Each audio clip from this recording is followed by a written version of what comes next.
Also, everything's changing in the already deliberately mysterious world of the economy. The EU is printing money and we're going into deflation. Whatever that means, prices are projected to fall. So we speak now to economics professor Steve Keen. He says we need a Copernican revolution. Now, Steve, first of all, tell us about whereabouts you're from, and secondly, what do you mean by Copernican revolution? Well, I'm at Kingston University these days. I started working there as head of school about halfway through last year. And by Copernican revolution, what I'm really talking about is the perspective that economists have on the economy, which is their framework from which they try to analyse it. And I think in many ways the best way to get parity and communicate to people what that framework is to say they're pretty much behaving in the same way that astronomers did before Galileo came along and said, no, it's not the Earth that's the centre of the universe, it's the Sun. And rather than the planets and the Moon orbiting and the Sun orbiting around the Earth is one of the planets orbiting the Sun. And you then have a complete change in perspective. Steve, how could they get things so wrong? It's really because they asked themselves the question that dominated economics was first posed by a French economist called Leon Walras back in 1870. And the question he asked was, can a system of uncoordinated markets reach equilibrium? Which is an interesting intellectual puzzle. And trying to solve that puzzle has dominated the last 140 years or so of economics. When the question they should have been asked is, hey, every now and then capitalism stuffs up really badly, but other times it does rather well. Can we explain both of them? And that's the perspective that Hyman Minsky put forward about 40 or so years ago, and that's the perspective that dominates a minority school of economics that I'm part of, known as post-Keynesian economics.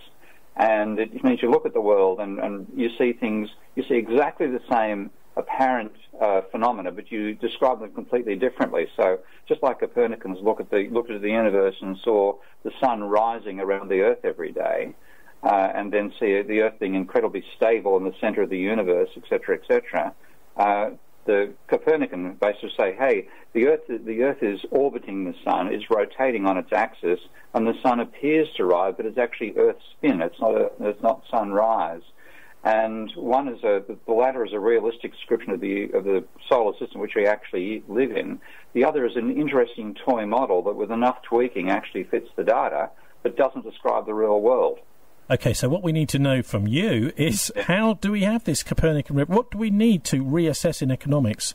And I suppose all of our London economics correspondents as well, we hope they're going to reassess it too. What do we need to change in order to understand better the way that money works? In a way, there are basically two major factors we need to change. One is the perspective of seeing the economy as fundamentally a system that tends towards equilibrium, which is a 19th century way of thinking. That's not the economy we live in. The economy tends to be unstable.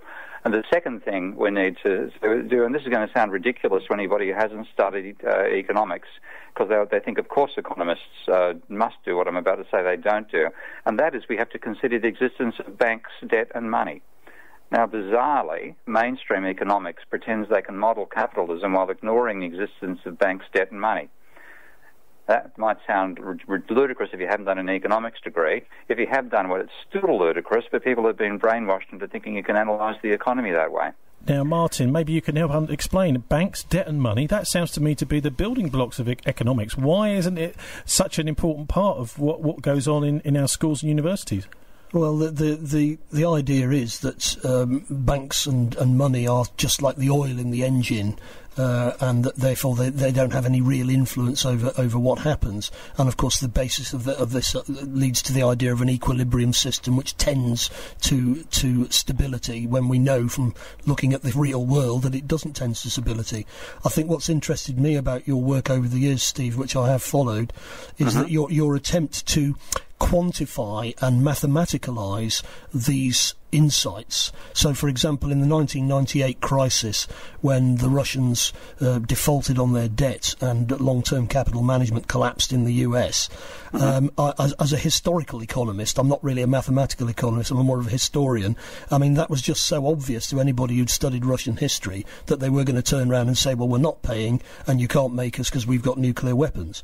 And at that point, of course, the Black-Scholes theorem, which underpinned the long-term capital management philosophy was blown out of the water. But I think what you're trying to do is you're trying to bring some real mathematical rigour into these critical insights. It's not just a question of broad brush painting. We've got to come up with different models, better models than they've got. Yeah, I hasten to say I'm far from the only person that's tried this or is doing it right now, but what's really going on is that if you look back at the 19th century economists like Walras and Marshall and Jevons, you can have some sympathy for them for making the decisions they did to model the economy as if it tends towards equilibrium and to ignore the financial sector. And so it's just to concentrate on this little mythical idea of a set of markets which are basically a barter system. That was, given what they knew of mathematics at the time, and given mathematics itself at the time, which was far more advanced than they knew, but nothing like what we're used to in the 20th century, their decisions were sensible. But in the 1960s in particular, we started developing both the mathematics and the computing power and computing capabilities to model what we now call complex systems. And I think anybody listening would think, yeah, the economy is a complex system, and you're dead right. It's probably the most complex system that's ever existed in so far as we're aware in the universe.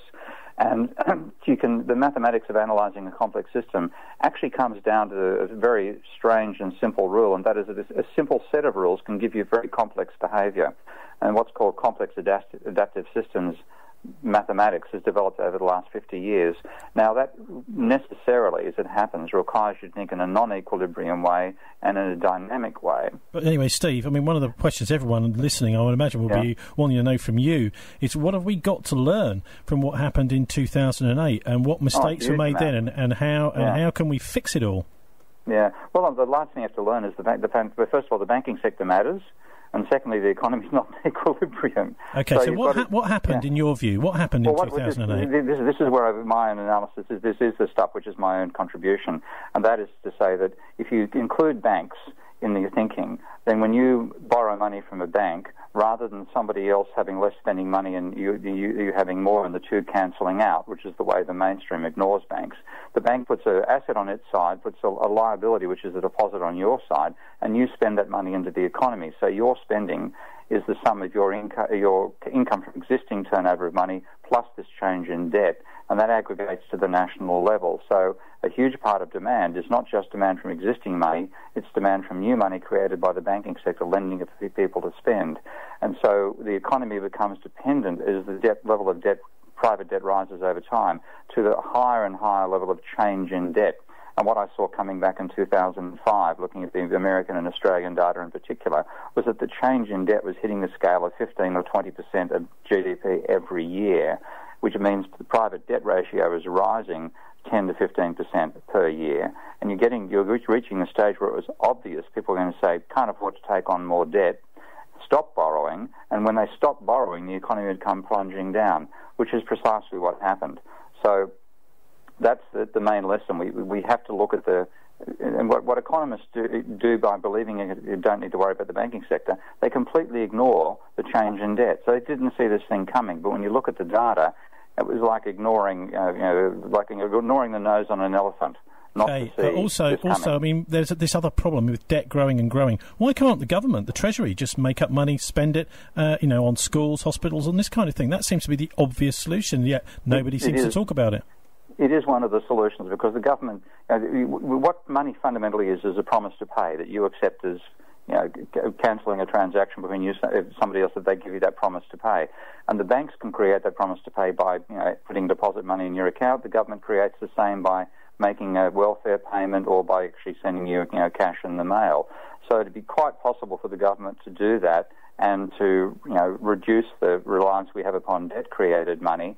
The danger in that is the possibility of the government getting involved in runaway spending, inflation, etc., etc. But people throw in your face every time you say it's a solution to the current problem. What about inflation? Well, at the moment, the answer is, hey, we actually need some inflation. We're trying to cause prices. And also, Steve, sorry to interrupt you again, but we've had all this quantitative easing, massive injections of cash without inflation.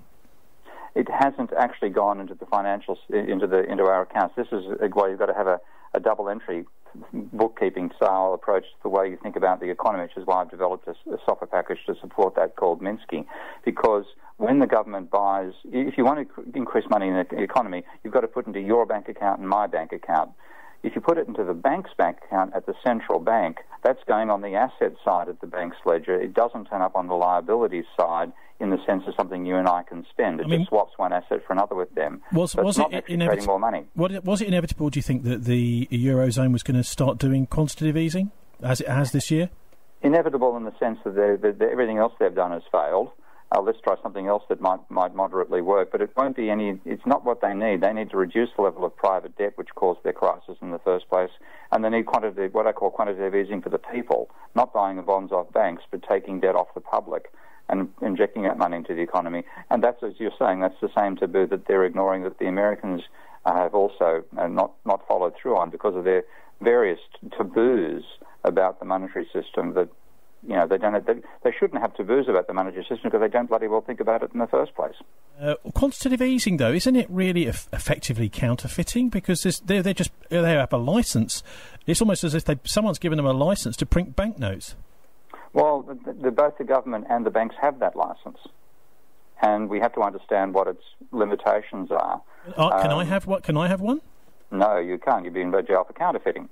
So fundamentally, what you and I need, if you say, I want to go make some money, when people say that, they don't want to go down to the back shed and run off a few Roneo pound notes. They mean I'm going to work harder and try to capture some of the ones that currently exist. But the only people who can actually create money that way are the banks, and they create money by creating a loan, and the government, which creates money by running a deficit. So those are the two, so if you like, legal forms of counterfeiting that exist in our society. Amazing. Legal counterfeiting. Okay, so, yeah, and they seem to be hooked on it right now. Anyway, what about this whole business of deflation we're hearing about this week from the Bank of England? What does that mean? Well, deflation, in the simplest term, is falling prices. The reason that's dangerous, and this is not what conventional economists say because they don't understand, again, the role of debt, deflation is dangerous because when prices fall, incomes also fall, but your level of debt remains the same. So you have a smaller income on which to service the existing debt. And that's what was the great danger of deflation. It actually increases the real burden of debt. If you have, say, prices falling by, say, 5% per annum, which is feasible with the way we're going right now, that means your actual interest rate, which might be, say, 3% nominal, is actually 8% in real terms. And that becomes a crushing burden when you have a huge level of debt, as we have in the private sector already. So that's the real danger, that then leads to people trying to pay their debts down, and by paying their debts down, they're reducing the amount of money in circulation as well. So it becomes a vicious spiral. That's what Irving Fisher saw back in the 1930s, and it's what we've managed to recreate by our fetish about reducing the inflation rate while ignoring the level of private debt. Martin, what are your thoughts about where this deflation is heading? Well, the danger is that it becomes, you reach a critical mass and everything starts to implode. I mean, I'd like to hear what Steve's views are on the potential for a further crash, because I keep suggesting week after week on this programme that this is definitely a possibility. And I think the part of the problem is to do with intellectual failure in mathematics and elsewhere, because of course complex systems don't function in the way that they're suggesting. But also, of course, there are vested interests. Once you've bailed out the financial services sector, they are then in a position to blackmail for further resources, which is the classic reason given by people like Friedman for not bailing out failing industries in the first place. Yeah, I mean, I see another crash being likely in America's case, the next 3 to 5 years. China's case, less than 2. Because again, it comes back to the role of rising levels of private debt. In America, the private debt level peaked at about 160% of GDP. It's private, non-financial sector debt, so not the debt of financial corporations like Citibank to the normal banks. It's the debt of companies and households. And then it fell to about 140% of GDP. And it's now rising again. Now, to give you an idea, the debt level in America began in the Second World War, after the Second World War, at about 35-40%.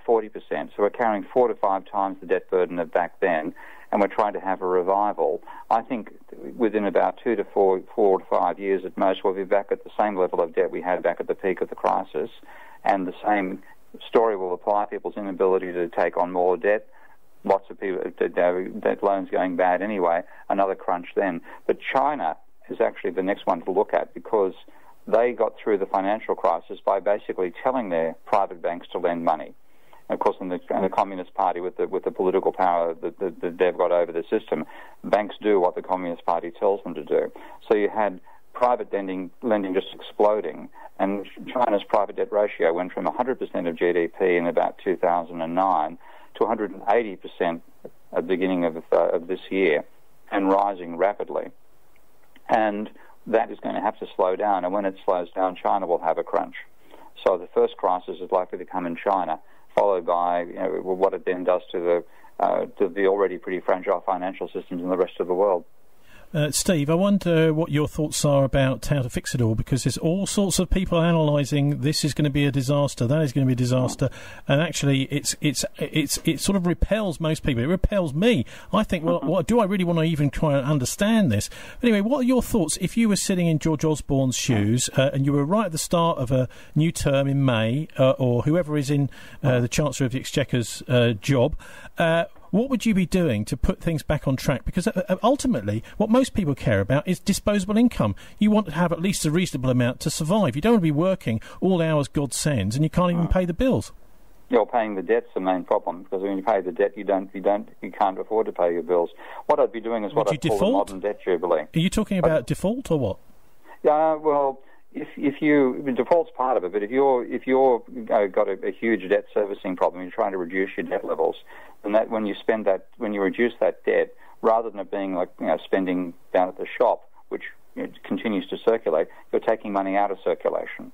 So that's the real danger of a debt crisis. Now you mentioned Jubilee. What is that? What do you mean by that? We had all societies up to the feudal times had this idea of abolishing debt on a regular basis. It began back in the Sumerian civilizations, 5,000 years ago, because debt would tend to accumulate. Private debt, people would end up in debt slavery, and that would actually challenge the viability of the society. So the emperor would actually decree that every 49 years, or every change of a ruler, they would wipe out all the debts, which would free all the debt slaves, etc., etc. We reckon we're too fancy for that, but in fact we've got ourselves caught up probably in the highest level of private debt in human history now. So I think we need to have a debt jubilee to wipe it off. But the barrier people have about that is twofold. One is that they think, well, if you bail out the debtors, what about the people who save money? Because there are also people who save money. What do they get? And are we going to have moral hazard, and won't it all happen all over again? Which is the second point. My argument is to say, first of all, let's use the government's capacity to create money, to inject money directly into people's savings accounts, but on condition that if you have debt, you must cancel that debt. So anybody who's in debt simply gets their debt reduced, whereas people who are savers get a cash injection from the government. And then at the same time, you've got to control the banking sector so it can't lend to finance Ponzi schemes again, like the subprime bubble and so on. And have rules that, like saying that rather than lending being based allegedly on the income of the borrower, base the income or the level of the maximum loan also on the income earning capacity of the asset being purchased. So limit the amount of lending not on the basis of the loan to valuation ratio of the property being purchased when you're buying a house, but make it something like no more than 10 times, the loan being no more than 10 times the estimated rental income of the property being purchased. And that would reduce the extent to which banks end up financing positive feedback loops that give us bubbles in asset prices. Okay. So, and also, then force the banks to lend, to businesses rather than speculators. In the background of all of this, of course, today is the discussions going on between the Troika and this new Syriza party in Greece. How do you think that's going to go, and what can we learn from what's going on there? Oh, well, that's a classic. You talk about intellectual failure. That's the absolutely classic description of what's been happening with the Eurozone all the way through. It's an intellectually stupid idea to bring about the euro. They're defending it vigorously, and they're trying to push Syriza to continue accepting an austerity program, which is actually causing a Great Depression in southern Europe. I really don't know. We're going to find out today which way they go, because we're still waiting on finding out what the deal is. Well, that's right. Negotiations are continuing, but let's just assume. Right. Let's just assume that they do come to some sort of arrangement with the European Central Bank, and that they do have some kind of rearrangement and renegotiation and a rollover. What do you think is going to happen? And do you think eventually they will go back to the drachma? I know, having spoken to people and caught up in Syria, they are trying desperately to avoid that because they can see the chaos that might come out of that transition. My attitude is, I believe the euro is always a bad idea, and we have to find a way of unwinding it. But unwinding it is doing as little damage as possible. Haven't the Greeks kind of almost given up their sovereignty by going over to the euro? Well, they have. This is the trouble. And it's a crazy idea because normally if you give up sovereignty, you want something back in return. Well, the ironic thing, when people signed up for the euro, they gave away their monetary sovereignty and they agreed to limit their fiscal power as well. So the only way to make this sustainable is to allow the European Central Bank to let governments have more than a 3% of GDP deficit and have an accumulated debt level of more than 60%, and then also start writing off some of this private debt. But they're so far from that, it's not funny. So my feeling is you're going to have to get caught in a worse version of what Japan's been through. Bear in mind, Japan's been caught in a debt deflation for 25 years now, but have a substantial downturn in Europe, the sort of political turmoil that comes out of it, and then in that middle of chaos, hopefully we'll get some sensible decisions about what to do. But in the meantime, the capacity of the Europeans to make a bad situation worse can't be underestimated. Well, doesn't that sort of put into question your suggestion earlier that the crash will come from China or from the US further down the line? If the euro unravels in a disorderly fashion, as it may well do this week and next week, won't that trigger all these derivative contracts, which are depend upon Greece not defaulting and so on? And isn't that what Varoufakis, in a way, is trying to play poker with these people and say, look, if you push us out of the euro, you know the consequences. The banking system will implode just for a tiny little country like Greece. Never mind it slow down in China. Yeah, I know. You look at the. What's amazing is how rigid the Europeans and the Germans in particular are being over this, how pig-headed, and just not admitting that they designed a bad system. Their austerity policy is exactly the wrong way to cope with what's gone wrong with that system, and now they're playing brinkmanship, not realising the consequences for their financial system. It's ridiculous to watch. Steve, what about following your work? I mean, books, maybe book titles, the stuff that you've written, and also whereabouts people can find you online. Yeah, well, the main thing is my blog has always been called debtdeflation.com/blogs. I'm now publishing on Forbes magazine, so what you see is a link normally from my blog through to Forbes. I put some other stuff on my blog as well, like videos and talks and stuff like that. So the debtdeflation.com/blogs. Probably the place is the first one to start. Then you can search for me on Forbes. And my main book is called Debunking Economics. For those who are technical, they might look at a book I wrote, edited some time ago, called Commerce, Complexity and Evolution. It talks about a sort of general philosophy and also mathematical approaches to modelling complex systems. And then if you want to do an interesting Masters in Economics, come to Kingston University, London. Why is it that there are so few economists like you, Steve, that talk like this, and that it seems almost all economists, I suppose we're going back to the start really, do not get that they need to have some kind of revolution in the way they do things? I think it's what you might call a mind virus. If you read any of Richard Dawkins' work about the selfish gene, one thing he argued was this idea of what we might call the selfish meme, a mental attitude, a thought that gets in people's heads, and they then reorganize how they think about the real world through that vision all the time. And this vision of an equilibrium system, an equilibrium barter system as a way of modeling capitalism, has become so ingrained in economists that the majority of the profession continues reproducing that without even thinking there's an alternative way of doing it. On the outside of us, those of us who've got more exposure to modern mathematical methods and a bit more of philosophy as well think, how on earth can you be so deluded? But they just reproduce themselves through graduate programs and the whole edifice of economic research which they control, which means people like myself don't get much funding. So it just seems to be reproduction of a bad idea, and never underestimate the capacity of a bad idea to persist through time. Can I just ask? Presumably, you're familiar with the mathematician Benoit Mandelbrot, who wrote a book about the significance of his discoveries in mathematics for mainstream economics. And I suggest to you that mainstream economists have got mathematics; they've not kept up with modern mathematics. Well, nothing like it. I mean, there's a colleague of mine, Tony Lawson, who is driven what's called the critical realism approach to economic theory, and he blames mathematics for the problems in economics. And my argument back to Tony, who's a good friend, is say that what economists call mathematics, I would actually call mythematics. When they get results they don't like, they pretend they're not there, they ignore them, and they stick with the mathematical approach, which is a good half century out of date. And resistant to the modern concepts in complex systems. So, yeah, they have blocked themselves away with a primitive way of thinking about the world, and only when they get radically wrong about reality, as in by missing the financial crisis, is there any chance for change in the profession. But even then, you're fighting enormous resistance. People hang on to these ideas more desperately than they hang on to life in some ways. Amazing. Anyway, Debt Deflation's your blog. Thanks ever so much for joining us, Steve Keen from Kingston University. You're welcome. Thank you. Bye. Getting bigger by being better. The #1 choice for Bristol. This is BCFM 93.2.